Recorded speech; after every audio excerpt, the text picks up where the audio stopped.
n'obodo a na-etinye mmadụ paspọtụ ọjọọ ma dista na-esi onye ha nọzi ndụ onwere emekọta ihe ọjọọ ya gbụsara obodo nna anyị ya nọ na-eke agụkwụ nri eke ibu isi igbo eke oye afọ nkwọ anyị achọzi again ihe ọma na-emere anyị yutu na-akpata ego onye mụọ nwa ọ ya zụ ụmụ ya zụka nka agara aga n'ilu ọmụ bishọp agụkwụ nri agbadara anyị n'ụmụnne ji oke mmadụ ka ọwụ ọ ndekwu nna m ka ọwụ anyị nọ na Port Harcourt last week anyị nọchara bifo ọgbara anyị nọchara enyekwa ihe anyị na-elu mgbe o mere wedin onowu mere ihe ile nwoke kwesịrị imelu onowu Igbo ọnwụ bụrụ onowu ọnwụ ọzọ ya ebeza nke ya dịrị anyị mma Eke, oye,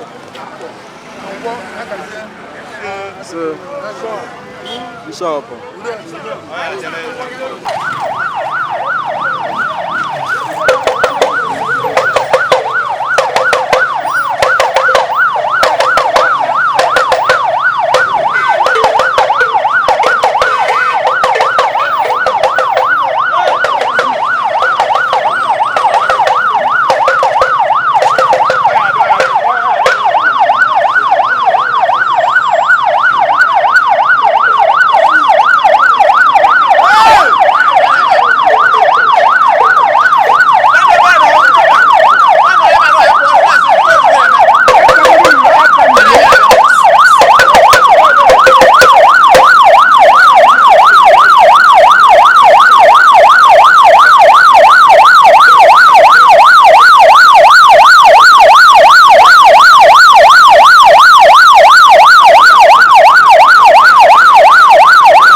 Amen. Amen. And amen.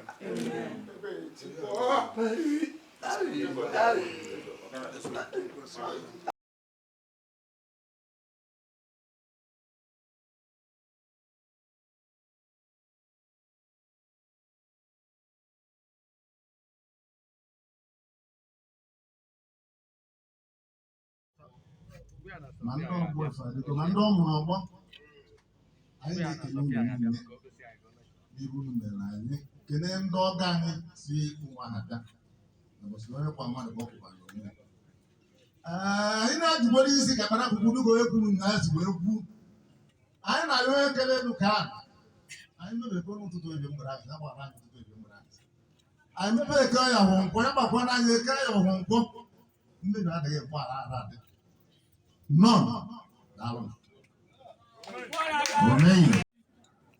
ndị nke ọzọ ndị nzuzu because na enwere m oge Chineke eji wee bịa kpọrọ mmadụ look at our brother J.D. Ogbonna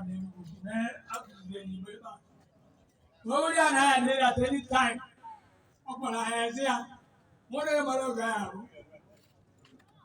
ka anyị na-akwado onwe anyị ka anyị adị na-akụ nwa agbọghọ ise ndị dị wise ndị ọzọ dị foolish before ha ejegote mmanụ ọkụ aka mmanụ ọkụ ahụ ndị ọzọ na-eche nwee extra mmanụ ọkụ otu a ka o si wee dị anyị agụ extra miles not to be with the Lord Chineke na onwe onye ahụrụ ọtata Chineke na onwe onye kere anyị for a purpose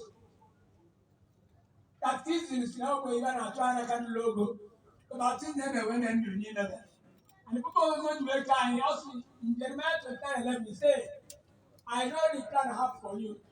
The plan for prosperity, not for disaster. To give you the expected end that you are looking for. What you gonna Jeremiah, Isaiah chapter 1, 19 to 20. Or see, if you obey and serve me, you are going to pay your years in pleasure. And then prosperity. No man at all is back against God who created you. Let your mouth be read and what is. Make sure you get the mouth here. But also a warning to us. I am Johnny Chineke. Over and 2 Chronicles, chapter 4, verse.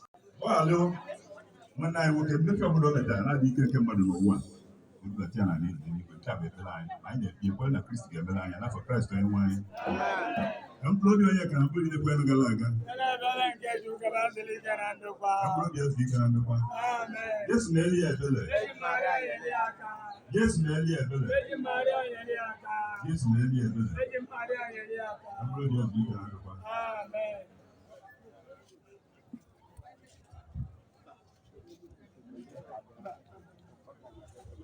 Amen.